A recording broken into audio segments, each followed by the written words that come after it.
ಸುಂದರ ಈ ಊರು ನವಗ್ರಾಮ ಮಾತ್ರವಲ್ಲ. ಬುದ್ಧ, ಬಸವ, ಅಂಬೇಡ್ಕರ್ ದೀಪದಲ್ಲಿ ದಾರಿ ಕಂಡವರೊಬ್ಬರು ಹಬ್ಬಿಸಿದ ಬೆಳಕಿನ ಬಿಳಿಲು. ಚಿಕ್ಕನಾಯಕನಹಳ್ಳಿ ತಾಲ್ಲೂಕು ಮತಿಘಟ್ಟ ಬಳಿಯ ಗಾಂಧಿನಗರ ಒಂದರ್ಥದಲ್ಲಿ ನಿರ್ವಾಣ ನಗರ. ನಿರ್ವಾಣವೆಂದರೆ ಋಣ ಬಸಿಯುವುದು ಎನ್ನುವಂತೆ ಬದುಕಿದ್ದ ನಿರ್ವಾಣಯ್ಯನವರ ನನಸಿನ ನೆಲ. ಪಡಿಪಾಟಲು ಬಿದ್ದು ಓದಿ ಶಿಕ್ಷಕರಾಗಿದ್ದ ದಲಿತ ಕುಟುಂಬದ ನಿರ್ವಾಣಯ್ಯ ಅನ್ಯತೆ, ಅನ್ಯಾಯ, ಅವಮಾನ ಅನುಭವಿಸುತ್ತಿದ್ದ ಜನರಿಗಾಗಿ ತಮ್ಮನ್ನೇ ತೆಗೆದುಕೊಂಡವರು. ಉತ್ತು ಉಣ್ಣಲು ನೆಲವಿಲ್ಲದ, ಸೂರು ಕಟ್ಟಲು ತಾವಿಲ್ಲದ 5-6 ಹಳ್ಳಿಗಳ ಜನರಿಗೆ ಸರ್ಕಾರದಿಂದ ಭೂಮಿ ದೊರಕಿಸಲು ಶಿಕ್ಷಕ ಕೆಲಸವನ್ನೇ ತೊರೆದವರು. 632 ಎಕರೆ ಭೂಮಿ ಮಂಜೂರು ಮಾಡಿಸಿ ಸುಮಾರು 80 ಕುಟುಂಬಗಳಿಗೆ ದುಡಿದುಣ್ಣಲು, ಮನೆ ಕಟ್ಟಿಕೊಳ್ಳಲು ಸ್ವಾಭಿಮಾನ ಕಲ್ಪಿಸಿದವರು. ಹೀಗೆ ಹುಟ್ಟಿದ ಈ ಗಾಂಧಿನಗರದಂತಹ 5-6 ಹಳ್ಳಿಗಳಲ್ಲಿ ನಿರ್ವಾಣಯ್ಯನವರ ನೆನಪು ಅನುರಣಿಸುತ್ತಿದೆ. ಯಜಮಾನ್ರು ತೀರೋಗ್ಬಿಟ್ರು. ಮದುವಾದ 8 ವರ್ಷಕ್ಕೆ ತೀರ್ಮಾನ ಆದ್ರು. ಅವರು 2 ಮಕ್ಕಳಾದ್ರು, ಹೋದ್ರು. ಅವಾಗಿನಿಂದವ ಇಲ್ಲಿ ಬಂದು ಮೋಸ ಮಾಡ್ದ. ಅದಕ್ಕೆ ನಾವು ನಿರ್ವಾಣ ಹೇಳಿ ಜಮೀನು ಮಾಡಿದ್ರಲ್ಲ, ಅವರು ಕೊಡ್ತಾರೆ ಅಂತ ಹೇಳಿ ಇಲ್ಲಿ ಬಂದು ಅವಾಗಿನಿಂದಲೂ ನಾವು ಇವರು ಸುತ್ತಲ್ಲೆಲ್ಲ ಅಪ್ಲಿಕೇಶನ್ ಹಾಕಾರು. ಅವಳು ಬರಲ್ಲ ನನಗೆ ಹಾಕಾರು. ಇದು ಗೋಮಾಳ ಅಂತವ.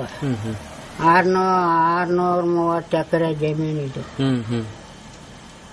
ನಿರ್ವಾಣ ಇನ್ನ ಅದು ಮೇಸ್ತ್ರಿ ಕೆಲಸ ಬಿಟ್ಟೇ ಬಿಟ್ರು. ಅವನು ಈ ಊರು ಮಾಡ್ಬೇಕು ಅಂತ ತ್ಯಾಗ ಮಾಡಿರು. ಈ ಊರಿಗಾಗಿ ಇಂಥ ನಮ್ಮ ಜನಕ್ಕಾಗಿ ಸ್ವಾಮಿ ಜಲಮನೆ ತ್ಯಾಗ ಮಾಡಿಬಿಟ್ರು. ಈ 5-6 ರೋಡ್ ಕಟ್ಟಿಸೋ ಹೊತ್ತಿಗೆ ಜಲಮನೆ ತ್ಯಾಗ ಮಾಡಿ ಇಷ್ಟೆಲ್ಲ ಅಭಿವೃದ್ಧಿ ಮಾಡಿದ್ರು. ಇವತ್ತೆಲ್ಲೇ ಎಲ್ಲಿ ಕುಂತ್ಕೊಂಡು ಜಾಗರೋದು ಇನ್ನೂ ಮಾಡೋರು. ಅವ್ರ ಘಟ ಮಾತ್ರ ಇದ್ರೆ ಇನ್ನೂ ಮಾಡೋರು. ರೈತರಾಗಿ ನಾವು ಇನ್ನೊಬ್ಬರಿಗೆ ಹೋಗಿ ಕೂಲಿ ಮಾಡೋದೇನು, ದುಡಿಯೋದೇನು, ನಮ್ಮಿದ್ರಾಗೆ ನಾವು ಸ್ವತಂತ್ರ ದುಡ್ಕೋಬೇಕು ಅಂತ ಹೇಳಿ ಬಲ ಕೊಡ್ತು ನಮ್ಮ ಅಣ್ಣ ಆಗ್ಬೇಕು. ಯಾರು ನಿರ್ವಹಣೆ ಬಲ ಕೊಡ್ತು. ಅದ್ರಂತೆ ನಾವು ಅವ್ರ ಮಾತು ಮೀರಲಿಲ್ಲ. ನಾವು ದುಡ್ದು ನಾವು ಮಾಡ್ದು ಈಗ ನೋಡು ಎಲ್ಲ ಮಾಡ್ಕೊಂಡು ಅವ್ರ ಹೆಸರು ಹೇಳ್ಕೊಂಡು ತಂಬ್ಲಿ ಕುಡಿತಾ ಇದೀವಿ. ನೆಮ್ಮದಿಯಾಗಿದ್ದೀವಿ. ಇದ್ನ ಅವರು ಈಗಿನವರೆಲ್ಲವ ನಾವು ಮೇಲು ಅಂತಾರೆ. ನಮ್ಮ ಅಣ್ಣ ಬಿಟ್ರೆ ದೇವ್ರೊಂದ್ ಭಾಗ, ಅವನೊಂದ್ ಭಾಗ. ಅವನಿಂದ ನಾವು ಸರಿ ಅಂಬ್ಲಿ ಅವನ್ ಒಚ್ಚದ ಒಂದ್ ದೀಪ ಒಂದೇ ನಾವು ಕೇಳ್ಕೊಂಡು ಬಾಳ್ಮೆ ಮಾಡ್ತಾ ಇದ್ದೀವಿ.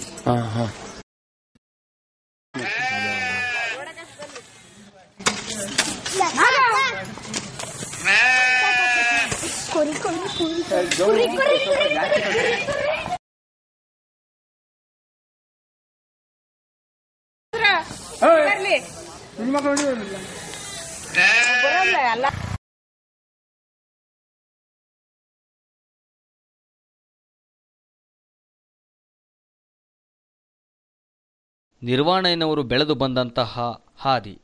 ನಿಮ್ ತಂದೆ ಹೆಸರೇನು? ಮುದ್ರಮಯ್ಯ ಅಂತವ. ನಿಮ್ ತಾಯಿ? ಕರಿಯಮ್ಮ ಅಂತವ. ನಿರ್ವಾಣಯ್ಯ ಎಷ್ಟನೇ ಅವರು? ನಿರ್ವಾಣಯ್ಯ ಕರಿಯಪ್ಪ, ಸಿದ್ದಪ್ಪ, ಮಲ್ಲಪ್ಪನಿಂದ 3ನೇ ಮಗನಾಗಿ ನಿರ್ವಾಣಯ್ಯನವರ ಜನನ. ಆಮೇಲೆ ಇನ್ಯಾರು? ಅದರಿಂದ ಮುನಿಯಪ್ಪ ಅನ್ನೋದು. ಅದರಿಂದ ಹೆಣ್ಮಕ್ಳು. ಎಷ್ಟು ಜನ? 4 ಜನ. ಏನೇನ್ ಹೆಸರು? ಹಿರಿಯದ್ರ ಹೆಸರು ಸಿದ್ದವ್ವ, ಅದರಿಂದಲೇ ಹೆಸರು ರಾಮಕ್ಕ, ಅದರಿಂದಲೇ ಹೆಸರು ಕರಿಯವ್ವ, ನನ್ನ ಹೆಸರು ಕೆಂಚವ್ವ, ನಾನೇ ಕಿರಿಯ. ಎಷ್ಟು ಜನ ಬದುಕಿದ್ದಾರೆ ಈಗ ಅದ್ರಲ್ಲೆಲ್ಲ ಮಕ್ಕಳಲ್ಲಿ? ನಿಮ್ಮ ಅಕ್ಕ, ಅಣ್ಣ, ತಂಗಿ? ಒಬ್ಳೆ ಸಾಯಿರೋಳು. ಹೌದಾ? ತಂಗಿ ಅಕ್ಕರು ಯಾರು ಇಲ್ವಾ? ಕಿರಿಯ ಮಗಳು ನಾನು ಒಬ್ಳೆ, ಎಲ್ಲರೂ ಕಳಿಸಿದ್ದೆ. ಆಮೇಲೆ SLC ಮುಗಿತಲ್ ಚಿನ್ನಹಳ್ಳಿಯಾಗ ನಮ್ಮ ಅಪ್ಪಾಜಿ ಕೆಲಸನೇ ಕೊಡಿಸ್ಬಿಡ್ತು. ಅವಾಗ ಕೊಡಾರ ಸ್ವಾಮಿ ಮೇಷ್ಟ್ರು. ಎಲ್ಲಿ ಇಟ್ಕೊಂಡು ಹೋದ್ರು? ಚಿಕ್ಕನಹಳ್ಳಿ ಹಾಸ್ಟೆಲ್ ಇದ್ರ? ಯಾವ್ದ್ರಲ್ಲಿದ್ರು? ಹಾಸ್ಲಾಗ್ ಬಿಟ್ಟಿರ್ಲೇ ಅಲ್ಲ, ಊರಿನ ಹುಳಿಯಾರಾಗ ಗುಡ್ಲು ಕಟ್ಟಿ ಮನೆ ಬಿಟ್ಟಿದ್ರು ಸ್ವಾಮಿ. ಯಾಕೆ? ಅಲ್ಲಿ ಓದಕ್ಕೆ ನಮ್ಮ ಅಕ್ಕಯಿಂದ ಅಡಿಗೆ ಮಾಡಕ್ ಬಿಟ್ಟಿದ್ರು. ಆಮೇಲೆ ಚಿನಹಳ್ಳಿ ತವ ಪಾಳ್ಯವು ಅಂತ ಐತಿ, ಅಲ್ಲಿ ಶೆಡ್ ಹಾಕಿ ಗುಡ್ಲು ಕಟ್ಟಿ ಅಲ್ಲಿ ನಮ್ಮ ಅಕ್ಕಯಿಂದ ಅಡಿಗೆ ಮಾಡಿಕಕ್ ಬಿಟ್ಟಿತ್ತು ನಮ್ಮ ಅಪ್ಪಾಜಿ. ಉಳಿಯಾರ್ ಚಿಕ್ಕನಗಳಿಗೆ ಹೋಗಿ ಬರೋರು ಅಲ್ಲಿಂದ? ಹೋಗಿ ಬರೋದು, ಅಲ್ಲಿ ಪಾಳ್ಯ ಹತ್ರ ಆಗದಲ್ಲ, ಹೋಗಿ ಬರೋದು. ಆಮೇಲೆ SLC ಪಾಸ್ ಆತು, ಕೆಲಸ ಕೊಡಿಸ್ತು. ಇನ್ನು ಬೇರೆ ಹುಡುಗರು ಮಕ್ಳನ್ನ ಓದಿಸಿರ್ಲಿಲ್ವಾ? ಇಲ್ಲ, ಬೇರೆ ನಮ್ಮ ಅಣ್ಣ ಇನ್ನೊಬ್ಬ ಮೇಷ್ಟ್ರಾಗಿತ್ತು, ಕಿರಣಿಯಪ್ಪ ಅಂತವ, ಅದು ಸತ್ತೋತು. ಕೆಲಸ ಫಸ್ಟ್ ಚಿನಹಳ್ಳಿಗೆ ಹೋಗೋದು ಮೇಷ್ಟ್ರ ಕೆಲ್ಸಕ್ಕ. ಅಲ್ಲಿಂದ ಡ್ಯೂಟಿ ಆತು, 2-3 ವರ್ಷ ಮಾಡ್ತಾವ ಸ್ವಾಮಿ. ಮದುವೆ ಆತು. ಪುಟ್ಟ ತಾಯಮ್ಮನವರ ಜೊತೆ ವೈವಾಹಿಕ ಜೀವನ. ಮಕ್ಕಳು ಅದು ಈ ಕಾಲೋನಿ ಕಟ್ಸಕ ರಾಜಾರಾಮಿನ ಕೊಟ್ಬಿಡ್ತು. ಎಷ್ಟು ವರ್ಷ ಕೆಲ್ಸಕ್ಕೆ ಹೋಗಿದ್ರು ಅಲ್ಲಿವರೆಗೂ? 5-6 ವರ್ಷ ಹೋಗಿತ್ತು. ಅಣ್ಣ ರಾಜಕೀಯ ಮಾಡೋದಲ್ಲ, ನಮ್ಮ ಹೊತ್ತಿಗೆ ಅಚ್ಚುಕಟ್ಟ ಮಕ್ಳು ಸಾಕಿ ಮನೆಗಿತ್ತು. ಅದು ರಾಜಕೀಯ ಮಾಡ್ಕೊಂಡು ಆಸ್ತಿನೆಲ್ಲ ಮಾಡ್ಕೊಂಡು ಹೆಂಡ್ರ ಮಕ್ಳು ಸಾಕ್ಕೊಂಡು ಇತ್ತು. ಹೋಗಾರು ಅಷ್ಟಿನ ಇದ್ದು ಮಾಡ್ಸ್ಕೊಂಡ್ ಬರ. ಎಷ್ಟು ದಿನ ಬರ್ತಿರ್ಲಿಲ್ಲ ಅವಾಗ? ಬಸ್ 8 ದಿನ ಬರ್ತಿರ್ಲಿಲ್ಲ ಸರ್. ಡೆಲ್ಲಿಯಲ್ಲೆಲ್ಲ ಹೋಗಿ ಬಂದಾರೆ.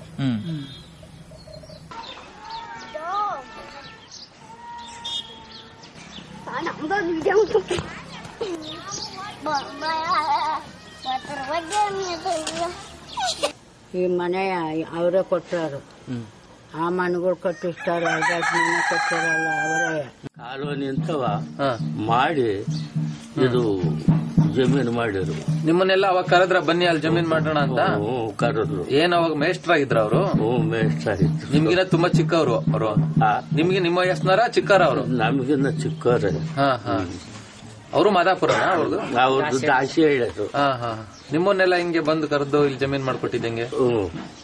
ನಮ್ಮನ್ನೆಲ್ಲ ಕೊಟ್ಟು ಅರ್ಜಿ ಕೊಟ್ಟು ಈ ಗುಡ್ಲ ಹಾಕಿ ಮನೆ ಕೈಯಲ್ಲಿ ಗುಡ್ಡುಗಳು ಮರಿಗಳು ಗುಡ್ಡೊಳಗಿರ ಅಂತ ಮಾಡಿ ಇಲ್ಲೆಲ್ಲ ಇದು ಮಾಡಿ ಇಲ್ಲಿ ಸೇರ್ಸಿರು ಗುಡ್ಲುಗಳೊಳಗೆ.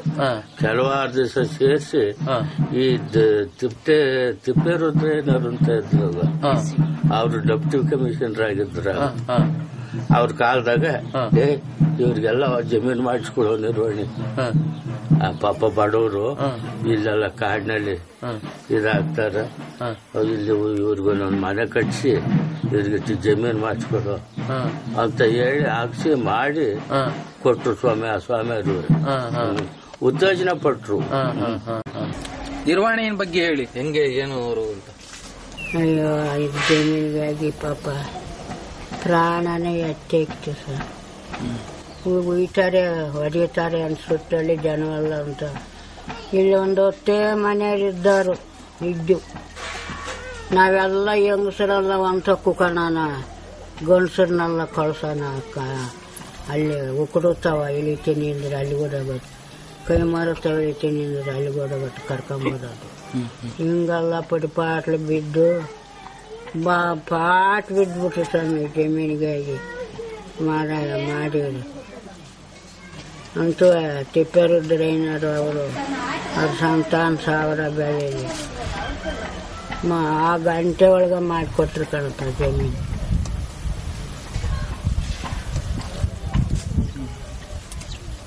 ನೀವು ಬಂದ್ರಲ್ಲ ಇಲ್ಲಿ, ಅವಾಗ ನಿಮ್ಗೆ ಯಾರು ಬೇರೆ ಯಾರು ತೊಂದರೆ ಕೊಡ್ಲಿಲ್ವಾ? ತೊಂದರೆ ಕೊಟ್ರು. ಇದಕ್ಕೆ ದಾನ ಮೇಸಕ್ಕಾದು, ಇಲ್ಲಿ ಜಮೀನು ಕೊಡಕ್ಕಾದು ಅಂದ್ರು. ಅದೇನು ತಗೊಳ್ಳಲ್ಲ. ಇನ್ನೇನು ತೊಂದರೆ ಕೊಟ್ರು? ಇದು ನೀವು ಬಿಡಿಸಕ್ಕೆ, ಜಾಗ ಖಾಲಿ ಮಾಡ್ಸಕ್ಕೆ? ಇಲ್ಲ, ಇನ್ನೇನು ಮಾಡಕ್ಕ ಆಗಲ್ಲ. ಬೇಕಾದಷ್ಟು ಬಂತು, ಬೇಕಾದ DC ಬಂದ್ರು, ಬೇಕಾದ ಸರ್ಕಾರ ಬಂದು ನಮ್ಮನ್ನ ಎತ್ತಬೇಕು ಅಂತಂದ್ರು ಆಗಲಿಲ್ಲ. ಆ ತಿಪ್ಪೇರುದ್ರಪ್ಪ ಅನ್ನೋರು ಬಹಳ ಕಂಡೀಷನ್. ಅವಾಗ ನೀರಿರಲಿಲ್ಲ, ಗೊಲ್ದರ ಕೇಳದಾಗ ನೀರು, ಪರ್ಕಲ್ ನೀರು. ಆ ನೀರನ್ನು ತಗೊಂಡಾಗ ಅವ್ರಿಗೆ ತೋರಿಸ್ತೆ, ಅವರೇ ಕೊಟ್ಟಗಿಸ್ಕೊಟ್ರು ಮೈನೆ ಅಂತ ನೀರು ನಾರವು. ಆವಾಗ ಇಲ್ಲೆಲ್ಲ ಸುತ್ತರ್ಕೊಂಬಂದ್ರಿ, ಈಗ ಇಲ್ಲಿ ಆಗ್ತದೆ. ಆಗ ಅಲ್ಲಿ ಸೇದ ಬೈತಲ್ರ, ಅಲ್ಲಿಗೆ ಹೋಗಿ 3 ಹೆಜ್ಜೆ ಮೆಟ್ಟಿದ್ರು. ಇತ್ತಾಗಿಲ್ಲ ಬಾವಿ ನಮ್ದು. ಹಂಗೆ ಕಾಲು ಮೆಟ್ಟಿದ್ರೆ ಮದಗನಾಡ್ಕೊಂಡು ನೀರು ಬಾವಿ ತೆಗಿಯೋಕೆ ಹಾಸ್ಕೊಬತ್ತ ಕೊಟ್ಟರು. ನೀರು ಹೊಡೆಯೋದು ತೆಗಿಯೋದು, ನೀರು ಹೊಡೆಯೋದು ತೆಗಿಯೋದು. ಹಂಗೆ ಮಾಡಿದ್ಕಣಪ್ಪ ಸಚಿವಂತರು. ಇಲ್ಲಿ ಒಡೆಯರು ಬಂದಿದ್ರಂತಲ್ಲ, ಗೊತ್ತಾ ನಿಮ್ಗೆ? ಮಹಾರಾಜರು ಬಂದಿದ್ರಂತಲ್ಲ, ಬಂದಿದ್ ಗೊತ್ತಾ ನಿಮ್ಗೆ? ಅವತ್ತು ಎಷ್ಟು ಮನೆ ಇದ್ದು ಅವಾಗ? ಆವಾಗ ಆಚೆ ಇನ್ನು ಮನೆಗಳು ಗುಡ್ಲುಗಳೇ ಎಷ್ಟಿದ್ವು? ಒಂದ್ 20-30 ಬಂದಾಗ ಹೆಂಗಿತ್ತ ಊರಲ್ಲಿ? ಅವತ್ತು ಏನ್ ಮಾಡಿದ್ರಿ? ಅವತ್ತು ಚಪ್ರ ಹಾಕಿದ್ದು, ಬೇಕಾದಷ್ಟು ತೋರಣ ಕಟ್ಕೊಂಡು ಆ ರೋಡಾಗ ಏಕವ ಕುಂತಿದ್ದು ಎಲ್ರೂ ಜನಗಳು. ಆಗ ಇತ್ಲಿಂದ ಕೆಲೋಡ್ಸೋರಿಂದ ಈ ಮಾರ್ಗೋಗೆ ಬಂದ್ರು. ಕಾರಲ್ಲಿ ಬಂದ್ರ? ಕಾರು ಕಾರು ಓಸ ಈಸ ಬಂದೆಲ್ಲ ನೋಡ್ಕೊಂಡು ಹೋದ್ರು. ಅವಾಗ ತಿಪ್ಪೇರುದ್ರಯ್ಯನವ್ರು ಬಂದು ಸಂಘ ಮಾಡ್ರಿ ಅಂದ್ರು. 49-50ರಲ್ಲಿ ಸ್ಥಾಪನೆ ಆಯಿತು.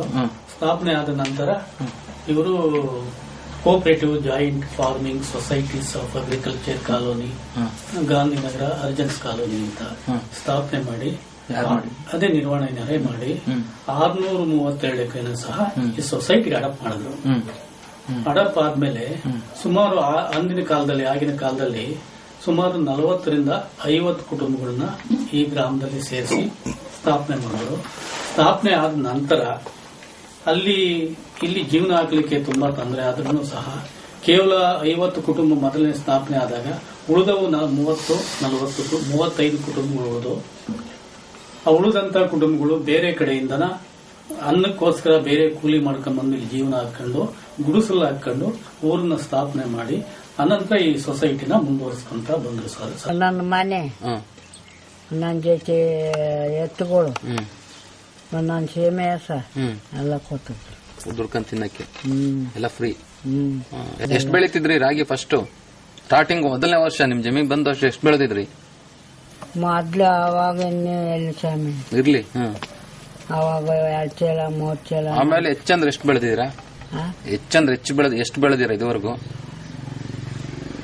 ಆಮೇಲೆ ಬೆಳೆದು ಈಗಲೂ ಬೆಳ್ಕೊಂತ. ಎಷ್ಟು ಫಲದ ತಕ್ಕ ಆಗಿದ್ದು? 10 ಫಲ 15 ಫಲ ಹಿಂಗೆಲ್ಲ ಮಾಡಿ.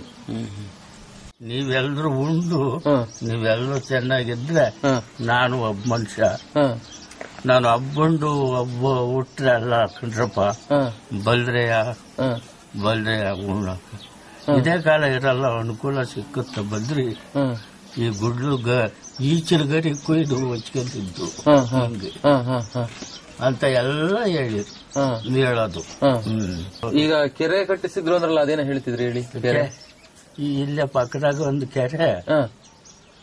ಕೆರೆ ಕಟ್ಸಿದ್ರು. ಯಾರು? ಅವ್ರು ನಿರ್ವಹಣಪ್ಪರೇ.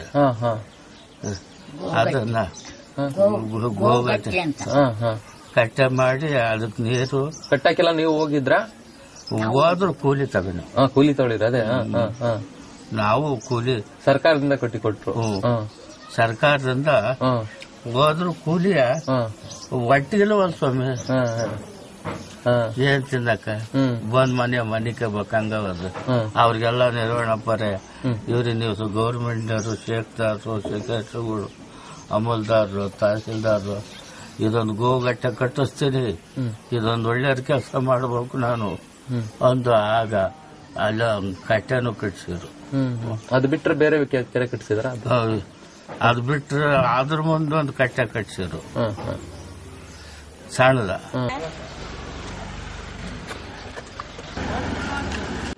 ಏನು ಉಪಯೋಗ ಪಡಿಸ್ಲಿಲ್ವಲ್ಲ. ಕೆಲಸದಲ್ಲಿದ್ರೆ ನಾವು ಚೆನ್ನಾಗಿರ್ತಿದ್ವಲ್ಲ, ದುಡ್ಡು ಸಂಪಾದನೆ ಮಾಡೋರು, ಲಕ್ಷ ಗಟ್ಲೆ ದುಡ್ಡು ಬರೋದು, ಒಡೆ ವ್ಯವಸ್ಥೆ ಮಾಡಿಸ್ಕೋಬಹುದಾಯ್ತು, ನಮ್ಮ ಮಕ್ಕಳೆಲ್ಲ ಚೆನ್ನಾಗಿರೋವಲ್ವ ಅನ್ನೋ ಒಂದು ಆಸೆ ನಮ್ಮ ಯಾರಿಗಿರ್ಲಿಲ್ಲ.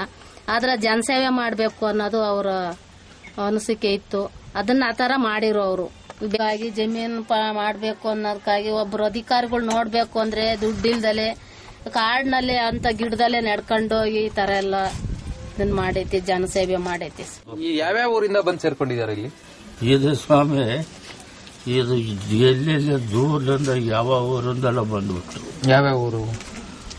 ಇತ್ಗಡೆ ಮಾದಾಪುರ, ದಾಸಿಹಳ್ಳಿ, ತಮಡಿಹಳ್ಳಿ, ಮಾದಿಹಳ್ಳಿ, ಆಮೇಲೆ ಮಂಚಂದ್ರಲಾರು, ಈ ಇತ್ಲಾಗಿ ತಿಪ್ಟೂರ್ ಕಡೆಯವರು, ಅಲ್ಲಿಂದ ಇವರು ಎಲ್ಲ ದೂರದಿಂದ ಬಂದೆಲ್ಲ ಸೇರ್ಕೊಂಡ್ಬಿಟ್ರು. ಅಂದ್ರೆ ಇದು ಒಂದೇ ಕಾಲೋನಿ ಮಾಡ್ಲಿಲ್ಲ ಅವರು ಬೇರೆ ಬೇರೆ ಕಡೆನೂ ಸಹ ಮಾಡಿದ್ದಾರೆ. ಒಂದು ಕಾರೇಕಟ್ಟೆ ಕವಲು ಎಣೆಗಿರಿಂದ ಅಲ್ಲಿ ಎಷ್ಟು ಮನೆ ಅಲ್ಲಿ ಮೊದಲು ಸ್ಥಾಪನೆ ಮಾಡಿದ್ದು 30. ಅನಂತರ ಮಂಜುನಾಥಪುರ ಟಿಪ್ಪೂರು ತಾಲೂಕು ಅಲ್ಲೂ ಇದೇ ತರ ಜಮೀನು ವಿತ್ ಊರು 2 ಊರಾಗೂ ಅಷ್ಟೇ. ಏನ್ ಜಮೀನ್ ಇದೆಯೋ ಊರು ಅದೇ ತರ ಇರುತ್ತೆ, ಜನನೂ ಅದೇ ತರ ಇದ್ದಾರೆ. ಆಮೇಲೆ ಜಾವಗಲ್ ಹತ್ರ ಒಂದು ಕಾಲೋನಿ. ಈ ತರದಲ್ಲಿ ಇನ್ನೂ ಕೆಲವು ಕಾಲೋನಿಗಳು ನಮಗೆ ಸರಿಯಾಗಿ ಗೊತ್ತಿಲ್ಲದೆ ಇರ್ತದೆ. ಅಲ್ಲ, ಮುಂಚೆ ಏನೋ ಒಟ್ಟಿಗೆ ವ್ಯವಸಾಯ ಮಾಡೋದೇನೋ ಹಂಗ ಅದನ್ನು ಮಾಡಿದ್ರು. ಹೆಂಗ್ ಮಾಡಿದ್ರಿ ಅದು? ಅದು ಒಟ್ಟಿಗೆ ಎಲ್ಲವ ಸಾಮೂಹಿಕವಾಗಿ ಎಲ್ರೂ ಗೇಯೋದು, ಎಲ್ರು ಬೆಳೆಯೋದು, ಎಲ್ಲವಂತ ತುಂಬೋದು, ಆಮೇಲೆ ಹಂಚೋದು. ಆ ತರ ಮಾಡಿದ್ರ? ಮಾಡಿ ಎಷ್ಟು ವರ್ಷ ಮಾಡಿರಿ ಆ ತರ? 1-2-3 ವರ್ಷ ಮಾಡಿರು. ಅಲ್ಲಿಗೆ ಆಗ್ಲಿಲ್ಲ. ಸಾವಿರಾರು ರೂಪಾಯಿ ಕೊಟ್ಟು ನೀವು ಲಗ್ನ ಯಾಕೆ ಹಾಕಿಸ್ತೀರಿ ಸ್ವಾಮಿ? ನಮ್ಗೆ 1 ಎಕರೆ ಆಗಲಿ 2 ಎಕರೆ ಆಗಲಿ ನಮ್ಮ ಸ್ವಂತ ಜಮೀನು ಕೊಡಿ. ಸ್ವಂತ ಆದ್ರೂ ಹೊಡೋಗ್ತೀವಿ ಅಂದ್ರೆ ಇಟ್ಟು ಹಾಕ್ಕೊಂಡು ನಿಮ್ಮ ಮಕ್ಕಳ ಜೀವ ಉಳಿಸ್ಕೊಂತೀವಿ ಅಂತ ಕೇಳ್ಕೊಂಡೆ ನಾನು. ಆವಾಗ ಕೊಟ್ರು ಕಣಪ್ಪ ಮಾರ. ಇಲ್ಲಿ ಜಮೀನ್ ಇಲ್ದವ್ರಿಗೆಲ್ಲ ಜಮೀನ್ ಮಾಡ್ಕೊಡೋದು ಅವಕಾಶ ಮಾಡಿಕೊಟ್ರು. ಜಮೀನ್ ಯಾರು ಅವಶ್ಯಕತೆ ಐತಿ ಅಂದಾಗ ಅವರು ಬಂದೆಲ್ಲ ಇಲ್ಲಿ ಜಮೀನನ್ನ ಅವ್ರಿಗೆ ಕೊಡಿಸಿರು. ಈ ಬಂದ ಜನದ ಇವರು ಮಕ್ಕಳನ್ನ ಎಲ್ಲ ಕಲೆಕ್ಟ್ ಮಾಡ್ಕೊಂಡು ಸ್ಕೂಲ್ ಬಿಟ್ಟರ್ನ ಮತ್ತು ಸ್ಕೂಲ್ ಸೇರ್ಸೋ ಅಂತ ಮಕ್ಕಳನ್ನ ಎಲ್ಲ ಕಲೆಕ್ಟ್ ಮಾಡ್ಕೊಂಡು ಅಲ್ಲಿ ಒಂದು ಊರ್ ಮುಂದಗಡೆ ಒಂದು ಸಣ್ಣ ಒಂದು ಗುಡಿಸಲು ಕಟ್ಟಿ ಆ ಗುಡಿಸದಲ್ಲಿ ಸ್ಕೂಲ್ ಪ್ರಾರಂಭ ಮಾಡಿದ್ರು. ಸುಮಾರು ದಿವಸ ಇಲ್ಲೇ ಅವರು ಇದ್ರು. ಟೀಚರ್ ಅವರೇ ನಿರ್ವಣಪ್ಪನವರೇ ಟೀಚರು ಸಹ. ನಿರ್ವಣಪ್ಪನವರೇ ಟೀಚರ್ ಆಗಿದ್ದು. ಹೊಸದಾಗಿ ಯಾರು ಬಂದಿರಲಿಲ್ಲ. ಅವರೇ ಸ್ಕೂಲ್ ಶಾಂಕ್ಷನ್ ಮಾಡಿಸ್ಕೊಂಡ್ಬಂದು ಅವರೇ ಹುಡುಗರನ್ನೆಲ್ಲ ಸೇರಿಸ್ಕೊಂಡು ಅದರಲ್ಲಿ ನಮ್ಮನ್ನು ಸಹ ಸೇರಿಸ್ಕೊಂಡು ಇಲ್ಲಿ ಶಾಲೆ ಪ್ರಾರಂಭ ಮಾಡಿದ್ರು. ಬಳ್ಳಾರಿ ಕಡೆಗೆ ಹೋಗಿ ರಾಮಕೃಷ್ಣ ಕಡೆ ಬಂದಿದ್ರು ಸರ್. ಅವ್ರ ನಿರ್ವಹಣೆಯವರು ದೊಡ್ಡವರೆಲ್ಲ ಮುಖಂಡರೆಲ್ಲ ಸೇರ್ಕೊಂಡು ಒಂದು ಹೂನಾರ ತರಿಸಿ ಹಾಕಿ ಅವ್ರಿಗೆ ತಡೆ ಹಾಕಿ ನಮಗೆ ಬೆಳಕ್ ಬೇಕು ಅಂತ ಕೇಳಿದ್ರು ಸರ್. ಬೆಳಕ್ ಅವ್ರಿಗೆ ಬಂದು 1 ವಾರದಲ್ಲಿ ಬೆಳಕು ಕೊಟ್ಟು ಬಳ್ಳಾರಿ ಎಕಡೆಗೆ ಹೋಗಂತ ಬಂದ್ರೆ ನಮಗೆ ಗೊತ್ತಿಲ್ಲ. ಬಳ್ಳಾರಿ ಕಡೆಗೆ ಹೋಗಿ ಹುಡುಗರು ಅಂದ್ರೆ ಅವರು ತಲೆಗೆ ಗಾಂಧಿ ಟೋಪಿ ಹಾಕೋರು, ಬಿಳೆ ಪೈಜಾಮು, ಪಂಜೆ ಹಚ್ಚೆ ಪಂಜೆ ಟೈಪ್ ಉಟ್ಕೊಂಡ್ಬಿಟ್ಟು ಹಿಂಗೆ ಒಂದು ಕೈಯಲ್ಲಿ ಹಿಂಗೆ ಹಿಡ್ಕೊಂಡು ಒಂದ್ ಕಡೆ ಸೈಡು ಹಿಂಗೆ ಹಿಡ್ಕೊಂಡು ಓಡಾಡೋರು ಸರ್.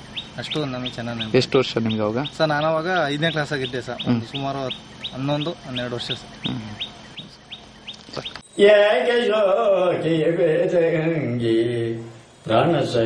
ಪ್ರಾಣಶೇಖನರ್ದಂಗಿ ಏಕಾಂಗಿಯಾದೇನೂತ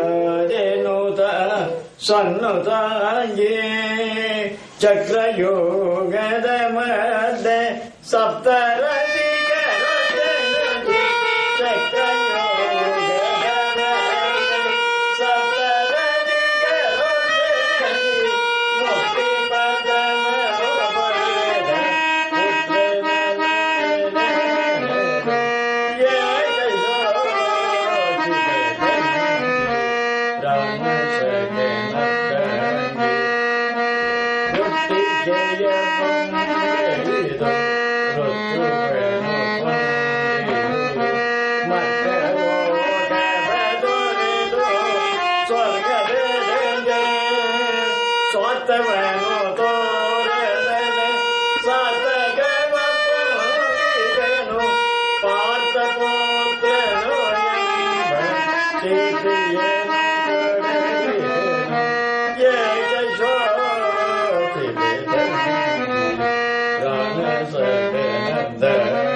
ನಿರ್ವಹಣೆ ಕಟ್ಟರೆ ಊರಿದು.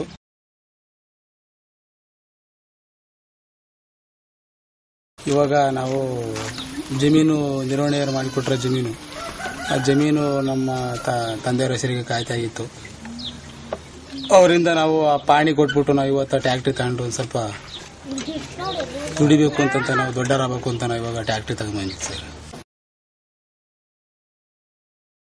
ಬಿಡುವಿಲ್ಲದ ಓಡಾಟ, ಅನಾರೋಗ್ಯದಿಂದ ನಿತ್ರಾಣರಾಗಿದ್ದ ನಿರ್ವಾಣಯ್ಯ 1987 ಮೇ 25 ಸಂಜೆ 5:30 ಕಣ್ಣು ಮುಚ್ಚಿದಾಗ ಹೊಸ ಗ್ರಾಮಗಳಿಗೆ ಅಂದಿನ ಕತ್ತಲು ಮುಂಚಿತವಾಗಿಯೇ ಆವರಿಸಿತ್ತು. ಶವ ಸಂಸ್ಕಾರದ ಹೊತ್ತಿನಲ್ಲಿ ನೆರೆದ ಸಾವಿರಾರು ಜನ ಸುರಿಸಿದ ಕಣ್ಣೀರಿನಲ್ಲಿ ಕೃತಜ್ಞತೆಯ ತೂಕ ತುಳುಕಿತ್ತು. ಎಲ್ಲ ಒಂದೇ ಅವ್ರು ಹೇಳ್ದಂಗೆ ಕೇಳ್ಕೊಂಡಿದ್ದು. ಅವ್ರು ಹೆಂಗ ಹೇಳ್ತಾರ ಹಂಗೆ.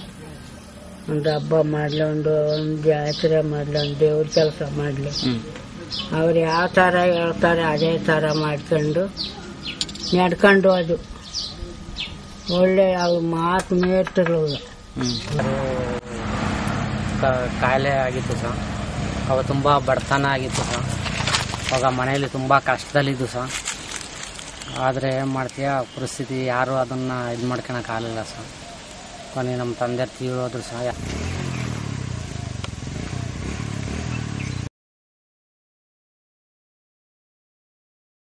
ಅವರು ಸುಮಾರು 1 ವರ್ಷ 2 ವರ್ಷದಿಂದ ಏನು ಆಕ್ಚುಲ್ ಪ್ರಾಬ್ಲಮ್ ಏನಾಯ್ತು? ಅದು ಅದೇ ಹಾರ್ಟ್ ಪ್ರಾಬ್ಲಮ್ ಸ್ವಲ್ಪ ಇತ್ತು ಸಹ. ಹಂಗಾಗ್ಬಿಟ್ಟು ಈ ಜಾಂಡೀಸ್ ಅಂತೇಳಿ ಮಾಡಿ ಸುಮಾರು ವರ್ಷ 1 ವರ್ಷ 2 ವರ್ಷ ತಗ ಎಲ್ಲ ಹಾಸ್ಪಿಟ್ಲಿಗೆಲ್ಲ ತೋರಿಸ್ತು ಸಹ.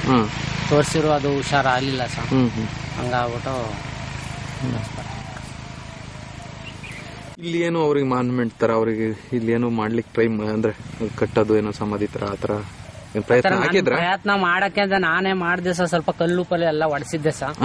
ಆದ್ರೆ ಇವತ್ತು ಮಾಡೋಣ ನಾಳೆ ಮಾಡೋಣ ಅಂತ ಹೇಳಿ ಹಿಂಗೆ ಮಾಡ್ಬಿಟ್ಟು ಕಲ್ಲೆಲ್ಲ ಅದಕ್ಕೆ ಹೊಡ್ಸಿದ್ದೆ ಸರ್. ಸ್ವಲ್ಪ ಇಷ್ಟೊಂದು ಕಲ್ಲು ಹೊಡ್ಸಿರಲ್ಲ, ಏನು ದೊಡ್ಡದಾಗಿ ಮಾಡ್ಬೇಕು, ಸುಮಾರು ಸ್ವಲ್ಪ ಮಂಟಪದಂಗ್ ಮಾಡ್ಬೇಕು ಅನ್ನೋದು ಇದೇಳಿ ಮಾಡಿದ್ದೆ ಸರ್. ಅದಕ್ಕೋಸ್ಕರ ಹಿಂಗಾಗ್ಬಿಟ್ಟು ಮಾಡಿಸ್ತಿದ್ದೆ.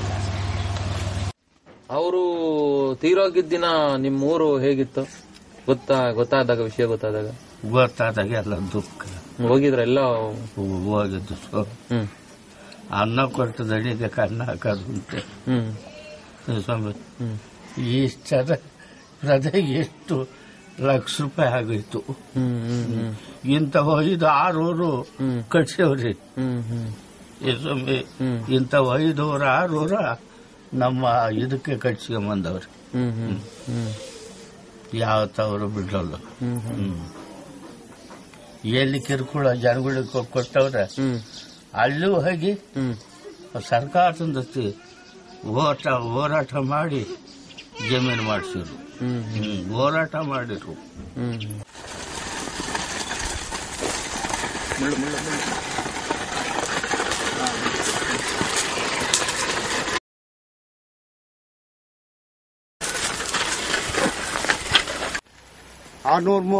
ಎಕರೆ ಜಮೀನು ಸುತ್ತ ಬೌಂಡ್ರಿ ಮಾಡಿ ಸಹ ಮಾಡಿ ನೋಡು. ಎಲ್ಲ ಮಕ್ಕಳಿಗೆ ಹಂಚಿದಂಗೆ ಹಂಚಿ ಕೊಟ್ಟು ನಮಗೆ ಅವರು ಹೋದ್ರು ಸಹ. ಊರು ಜೀವನ ಸೇರು. ಈಗ ಅವ್ರ ಅನ್ನನೇ ನಾವು ದುಡಿಕೊಂಡು ತಿನ್ನೋದು. ಹೌದು, ಭೂಮಿನೇ ಅವ್ರು ಕೊಡೋದು ಇರ್ತಿರಲ್ಲ ಸಹ. ಇಲ್ಲ ಸಹ ಇರ್ತಿರಲ್ಲ. ಯಾರೋ ಮಾಡ್ಕೊಳ್ಳೋರು ತಿನ್ನೋರು ನಮಗೆ ಸಿಗ್ತಿರಲ್ಲ ಸಹ. ನೋಡಿ, ಅವರಿಂದ ನಮಗಿಷ್ಟು ಸುತ್ತ 632 ಎಕರೆ ಜಮೀನು ನಮ್ಗೆ ಉಳಿತಾಯ ಮಾಡಿಕೊಟ್ಟಾರೆ. ಹಂಚ್ಕೊಂಡಿದ್ದೀರಾ? ಎಲ್ಲರೂ ಸೇರಿದವರು. ಅವ್ರಿವ್ರು ಅಂತಲ್ಲ ಸರ್. ಮಾದಾಪುರ, ಮತ್ತಿಘಾಟ, ಚನ್ನಂಪಾಳ್ಯ, ಗಾಂಧಿನಗರ ಎಲ್ಲ ಅವ್ರಿವ್ರು ಅಂತ ಕ್ಯಾಸ್ಟ್ ಅಂತಿಲ್ಲ, ಭೇದ ಮಾಡಿಲ್ಲ. ಅವರೆಲ್ಲ ಹಂಚಿಬಿಟ್ಟಾರೆ. ಎಲ್ಲ ಸುತ್ತಲೂ ಬೌಂಡ್ರಿನೇ ಹಂಚಿಕೊಟ್ಟು ಹೋದ್ರು. ಬಹಳ ಕಷ್ಟ ಸರ್. ಅಲ್ಲ, ಅವರು ಏನ್ ತುಂಬಾ ಏನ್ ಕಷ್ಟ ನಿರ್ವಣಪ್ಪ ಅವರು ಅದನ್ನೇ ಬಹಳ ನೊಂದ್ಬಿಟ್ಟಾರೆ. ಈ ಜಮೀನಿಗಾಗಿ ಊರ್ ಮಾಡುವಾಗ ನಾವು ಅನ್ನೋದು ಬಹಳ ನೊಂದ್ಬಿಟ್ಟಾರೆ. ಯಾರು ಮಾಡಿಲ್ಲ ಸರ್. ಅವ್ರು ತ್ಯಾಗ ಮಾಡಿಬಿಟ್ಟಾರೆ. ಅವ್ರ ಅನ್ನನೇ ನಾವು ತಿನ್ನೋದು. ಯಾರು ಮಾಡ್ತೇವೆ ತಿನ್ನಲ್ಲ. ನಿರ್ವಣ ಮಾಡಿರೋದನ್ನೇ ನಾವು ಉಪಯೋಗಿಸ್ತಾ ಇದೀವಿ ನೋಡಿ ಸರ್.